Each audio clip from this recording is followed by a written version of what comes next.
Welcome back. In this video, you'll learn how to disable Android notifications for your Huawei Band 9.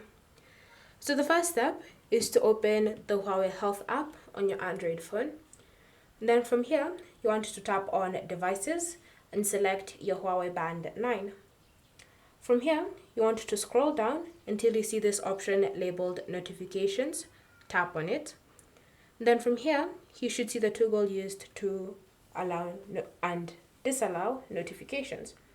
So if you want to disable the notifications so that you stop receiving them on your Huawei Band 9, just tap on the toggle and then confirm that you no longer wish to receive notifications.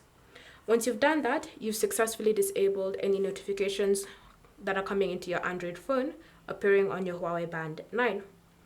Alternatively, you can always just choose to disable notifications for specific apps.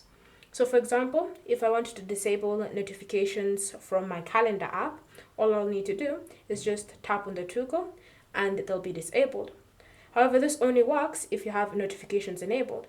So ensure that your notifications are enabled so that you can now start customizing which apps are allowed to send you notifications and which ones aren't. Thank you for watching. If you have any questions or comments, leave them down below and we'll get back to you.